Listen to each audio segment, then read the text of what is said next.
And here's what's happening at Ewetopia Farms today. We're releasing the lambs from the jug. It could be a lamb explosion. We got one of each in each corner. I'm sure we can all relate to this. I want to hold this wall from moving. So a lot of these good rams that we do produce have to be moved on to other farmers. So let's get started. Okay, today's the day. We're releasing the lambs from the jug. She's calling them. They're following her already.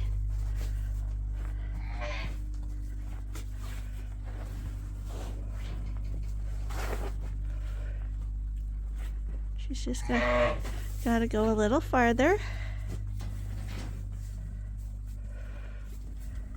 Buddy, you're exploring a little much now. Your mommy's gone. Go see your mom. Go see your mom. Your mom's that way. There you go. No, she's that way. There you go. There you go. She's calling you, see? There you go. That's the way to do it. That's the way to do it. See, she's calling you.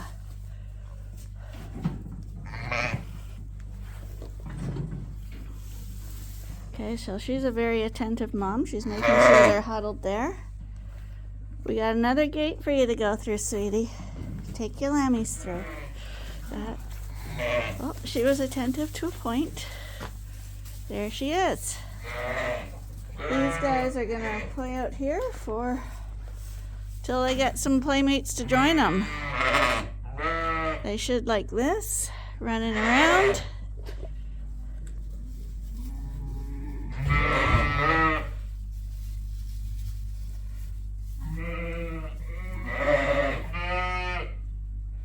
Freedom of the whole pen. Busy times of the year, this feeder we'd have hay all through the trough, but because it's just her, we just gave her a little bit of hay. She's got a big pen to explore, and the only thing that could go wrong here, well, there's always something, but the main thing would be that her lambs separate and she doesn't keep them with her. But she's been walking around the pen now for a few minutes, and she's got close contact with them, and she's calling to them all the time as well. So yeah, there should be no problem whatsoever. I just gave her some fresh salt and mineral in this pen, cleaned that water drinker because it hasn't been used for some time. And yeah, now these lambs can run all over here having a good time. They've got nobody to distract them because, yeah, she's still the only one who's had lambs. The others are on standby. So I guess we're gonna have a new competition. Who will go next? Good girl. You guys are doing great. You're gonna love it in here. And sheep don't typically like to be alone like this, but she does have her two lambs, and this pen goes all the way up to the breeding groups, or the lambing groups up there. They're only 6 feet away, so she's got plenty of other sheep to talk to, see, and feel comfortable with. Right now she's basically just exploring her pen. She's come back here, found the hay I placed out there for her, and she's having a nibble now. Arnie's fed all these earlier while I was doing banking, and right now the majority of them are finding their spots and laying down, because at this time of year it's about eating and then quickly making sure you get your spot back.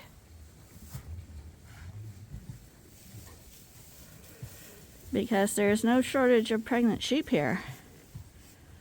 There's just a shortage of lambing. So the longer it takes for them to come in, the more busy we're going to be, because it could be a lamb explosion.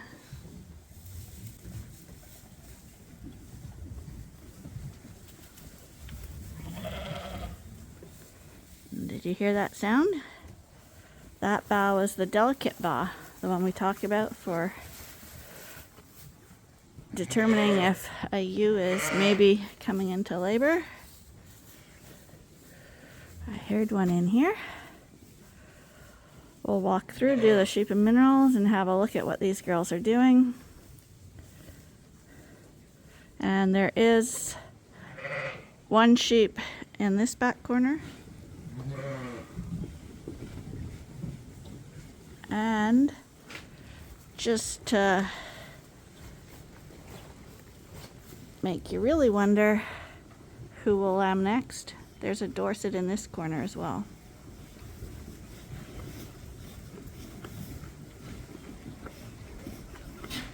They prefer corners because I think they feel more secure. They know no one can come up behind them. I assume that's a survival thing, but you can see there, we got one of each in each corner. Those are the ones you're watching.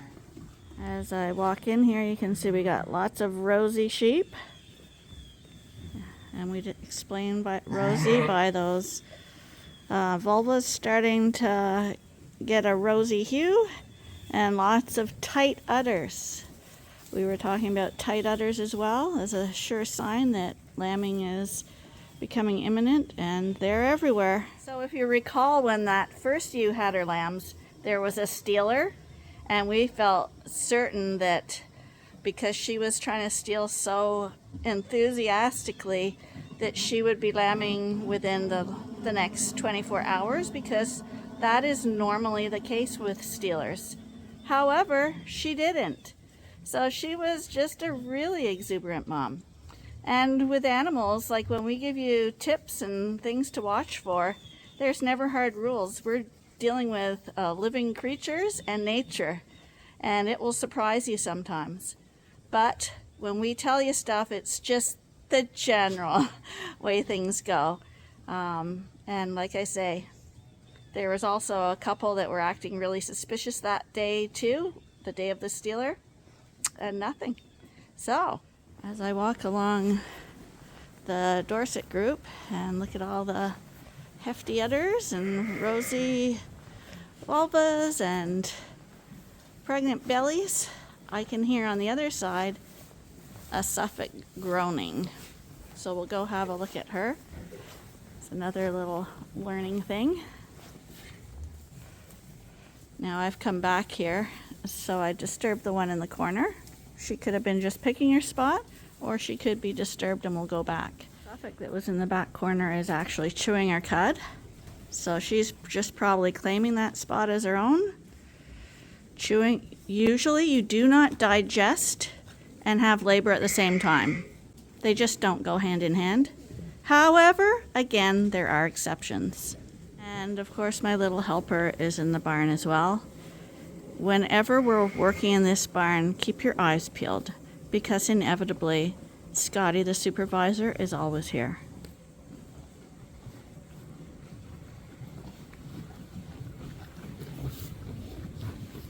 Hi, Scotty. What do you think? Anyone coming in yet?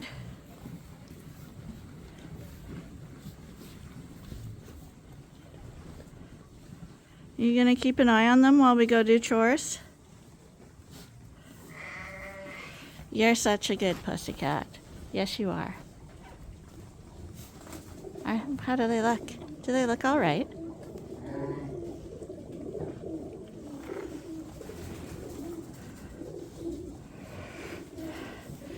So, to quote another YouTube vlogger, every day's a school day. Yeah, you're always learning something if you have animals, especially sheep, I think. They're the ones that are gonna break all the rules. Oh, she's got a tight bag. Mommy. An older girl too. And we talked about hang bags and them not being a good thing. That's not a hang bag. She's got a nice tight udder, even for an older sheep. But it's like with humans. The more lambs you have, or the more babies you have, and they're nursing, gravity's going to take its toll. That's why you don't want to see a big udder on a young ewe, because over time, gravity plays its role. And the young ones always have the edge with those tight udders, but the old girls have the experience. It's the Suffolk ewe I wanted to show you. She's the one closest to the camera, and I want you to listen carefully.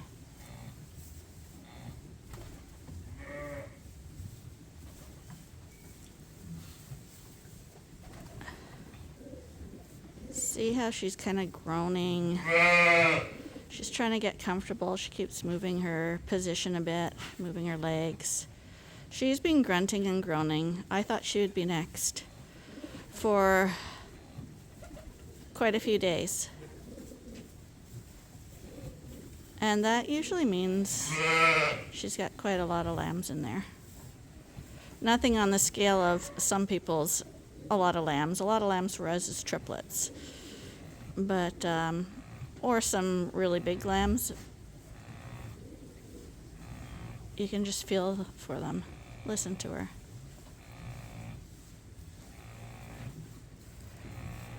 So that's not a sign that she's in labor. She's just uncomfortable. But if she was digging and had discharge and making those sounds, then yes, you would say that she was going into labor. So it's watching all the signs. You're groaning a bit too. Oh, I know. It's just not a nice job, is it? It'll be over soon. Oh, yeah. Oh, so uncomfortable. Any of you women out there who've had children, I'm sure we can all relate to this. Off to the coveralls, because even during lambing, regular chores continue. We're feeding the ewe lambs right now.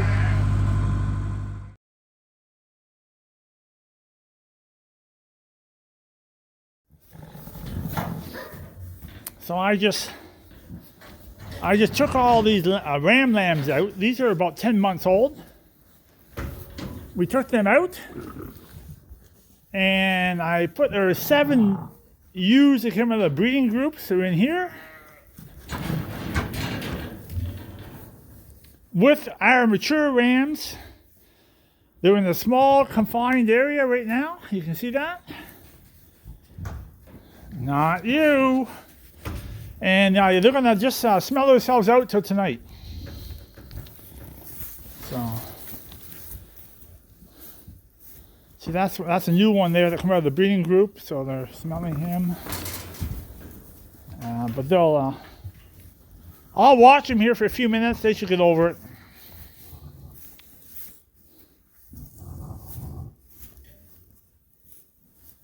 Hey, you guys.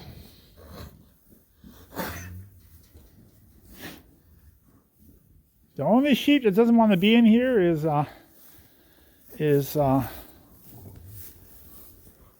my ram, Hamish, right here. Hamish doesn't like the group. Hamish is not a fighter. He doesn't want to be here. So, well, we'll see how these make out. Leave them here for about 6 hours. Tough it out a little bit and see what happens. So, everybody's alive in here. Now we got all the big boys in this group, including the ones we used this year. We squeeze them up, and there's gonna still be some getting used to each other, especially I see this guy they don't recognize at all because he's a brand new sheep on the farm. But Monty, oh, you're not Monty. You're the Hilton ram. He's a new guy. Just leave him alone. He doesn't find you attractive. Ooh, hello.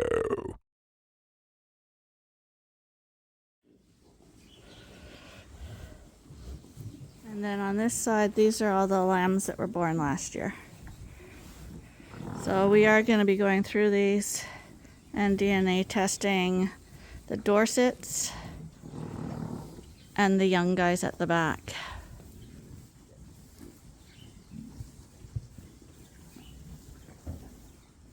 Hi, boys.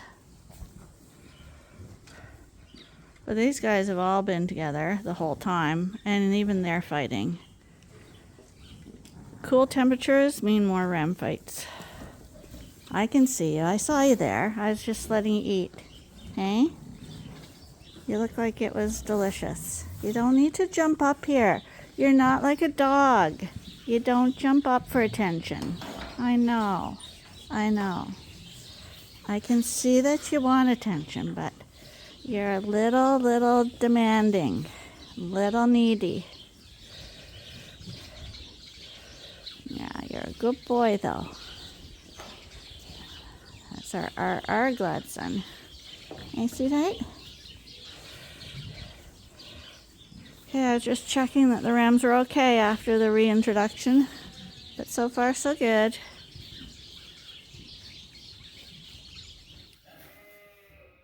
I'm doing another video again. So I'll just tell you what happened here. I'll show you the second one I'm doing. So I want to drill some holes in the cement floor. So I have this drill here. Paid a lot of money for it. The chuck is broken. It's not working correctly anymore. Probably have to buy a new chuck. I'm guessing that's a $200 drill. The chuck is going to be $50 or more. It's probably going to cost me $100 to put the chuck on. So I don't know if we're going to repair that or not. That's a shame that that's happening, because all you got to do is change that chuck. But I am going to bring it to town and see what I can get it fixed for. $200 drill. To be practical, that has to be repaired. $200 drill, that has to be repaired for under $100, which is very unlikely. Probably going to end up in a landfill site. We should be ashamed of ourselves that that's happening. But anyways, so this is a drill. It's a drill, variable speed, and a hammer drill. So the way this hammer drill works, when I say hammer drill, I want to drill a hole in cement. So it's a hammer drill to hammer through the cement.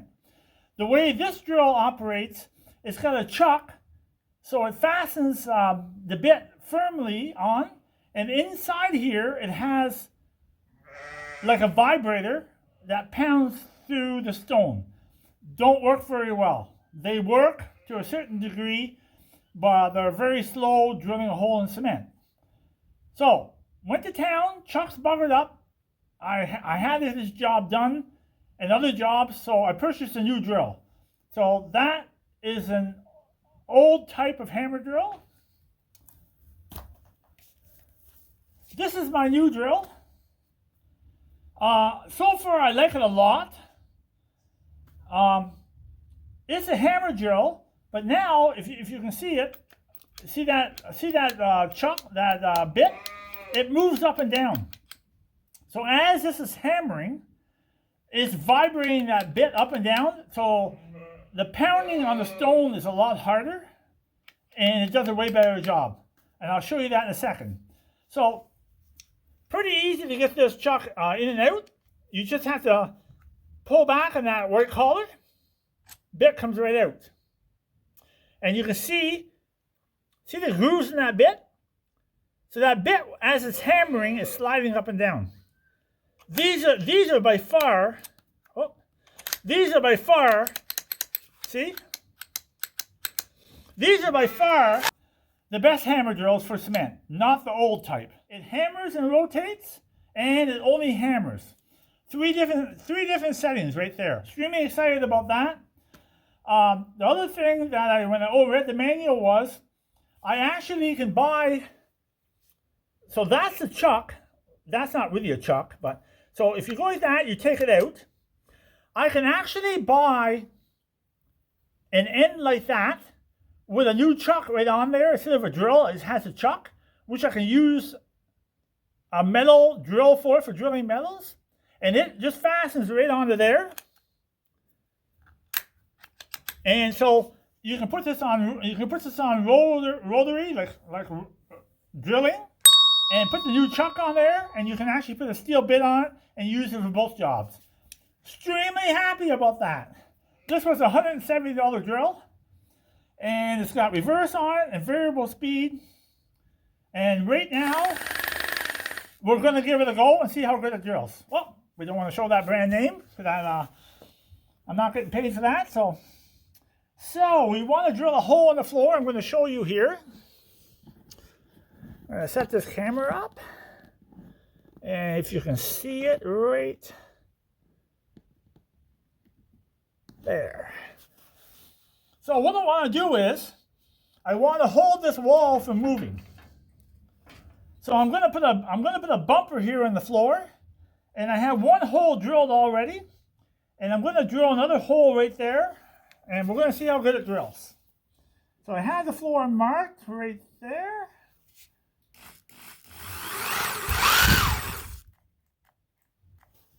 And it oh, what happened you think there? Just hang on a second.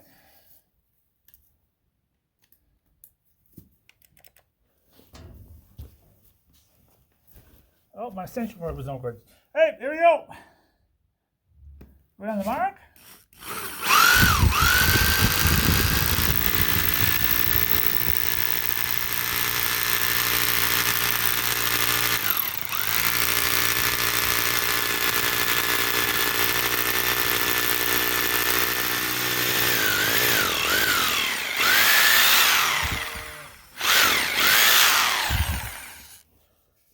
Worked real nice.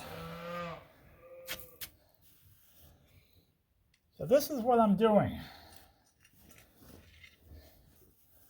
So I'm going to put this little bumper on here, and I'm going to put, instead of a bolt, I'm just going to pick up our rod down here.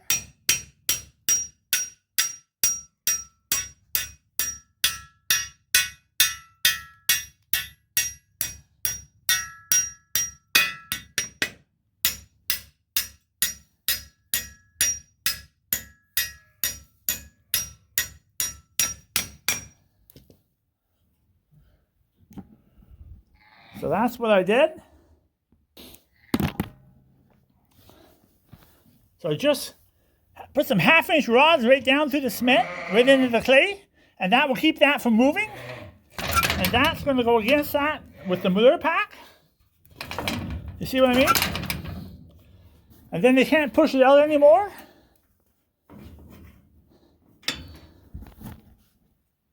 So I was going to drill a hole at the end here, but the cement is broken right there, so it's going to hold better there.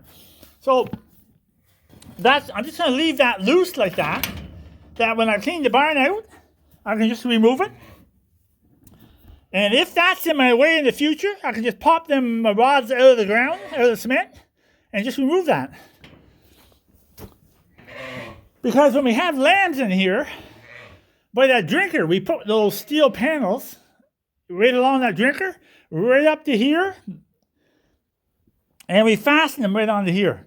So we have pen A, and we have pen B. And then we have 2 doors here, to get in each pen. And those are the jugs. And if we're if we need more jugs, we can put a rod in here, and we can put another panel right here, and make 2 more jugs, if you understand what I'm saying. So, if we're in a pinch. So that's all I wanted to do today. And I'm extremely happy with the new drill. Not the old one. That's what's wrong with society. It costs more to repair that old one than it is it costs more to repair it, and might as well buy a new one. And that's pretty bad. Kasanova moved on to another farm. That happened 2 nights ago. I have to admit, it was 6 o'clock at night when we loaded them up to go to another farm, and yeah, I was really attached to him. Of his personality and just everything about him, I really liked him a lot. So he's gone to a real good farm. Hopefully you have really good luck with him. And we used him for one season. Just a little talk about Kasanova. We purchased Kasanova at the Sheep Classic just for a backup ram. We really didn't need him. We really didn't want those lines. We already have 2 lines from that farmer already, and so Kasanova was really just a backup. We were buying rams. We just threw them in the truck anyhow. I'm really glad he went to a good home, but we're actually moving past that now, and we're going to be using another type of ram. And in a few days, hopefully, I can get a halter on him. He's not too good halter trained. And we'll set him up and we'll show you what he looks like. We're going to move to another type of sheep, another type that we think will bring us farther. Hard to explain that, but we'll see if we can get him on a halter, and we'll set him up and take some photographs of him and show you who's going to replace Kasanova. It's not the same line. It's a whole different line. It's an RR. So that's what happened with Kasanova. So loading them up was a little bit tricky. I didn't like it too much. I had second thoughts. I wanted to keep them, but I can't keep all these rams, and it's hard to keep rams that we produce because we already have the lines, the female lines. So a lot of these good rams that we do produce has to be moved on to other farmers. On that note, I'm going to say something, and this is not a bad thing. I'm not real happy of the sheep we're buying online because I don't get to see them and really see what I want and where I'm going. We buy online because it's a convenience. Sometimes it works, sometimes it doesn't work. The 2 Dorset rams that we bought a year ago or 10 months ago from the prairies, they really have a lot of shoes to fill. So we did use them. We're going to see the offspring, and hopefully they do a good job for me. And if they don't do a good job for me, they will be moved on real quick, and we're going to proceed to buy other rams. So I'm looking to get to second base. So I hope those 2 rams do well for me. And we bought that Suffolk ram that looks really good. I'm hoping he does a good job. In a few days, we're going to start dropping lambs off that ram, and we'll see how he pans out. The Suffolk ram that we purchased, I was really worried about his size, that he would be too big for me. But we actually have rams behind me that are actually larger than he is. So that makes me feel good because I feel we are making the breed quite large. But I'm going to show you right now the replacement for Kasanova. I can show you his top line. If you hang on a second. So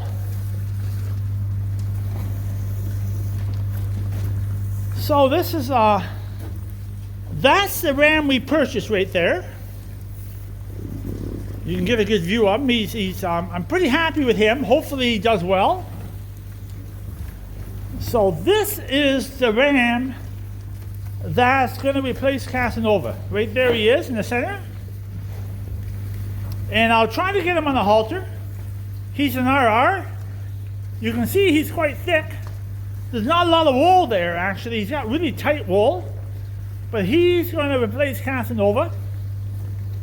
And we'll try to get a halter on him in a few days, and I'll show you. And so, where's the other fella? So that's a ram we're probably going to be using next year right there. He's a QR. But I like him a lot too. You can see he's really quite thick. And we can try to get a halter on him.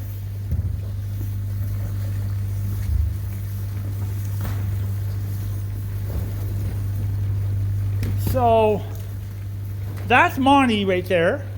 Now Arnie has quite a bit of wool on him.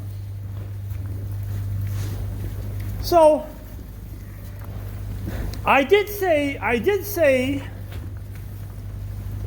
I was talking the other day about remember I was moving the Dorset Rams, and I said I was going to talk about it was the best Dorset Dorset ewes we ever had, and the two rams we used that produced all those good Dorset ewe lambs I'll show you here. So the best Dorset lambs we produce were Hamish right here. He definitely produced the best Dorset ewe lambs we had last year. I'm in love with Hamish. Hamish is a correct Dorset, and that's what he does. He throws really correct Dorset lambs. And the other ram we used a year ago was Lynn's Dorset that she showed at the fairs. And there he is right there. That's him there. He did a fantastic job producing ewe lambs for me. Come on, back up so people can see you a little bit. And he's a meat machine. He's a real meat machine. So those two rams were used real heavily, and they did a fantastic job for us. You can see that Dorset right there. It's hard to look at him because he's in with a bunch of other sheep, but that's a fantastic Dorset. Didn't do very good as a show when we showed it, but he did a fantastic job on offspring. The moral of the story is Kasanova left, and I didn't know I was attached that much to him. So he went to a real nice farm. We know the people very well. I hope they have very good luck with him. And Kasanova was never going to stay here because we had so many lines of Kasanova, that farm. We couldn't have used them too heavily. We used them one year. Last year we used them. We didn't use them this year. I wasn't that happy that evening when he left. I wasn't very happy the next day. But I'm going to the bank now, and I'm sure I'll feel a lot better. So on that note, I'm going to get going.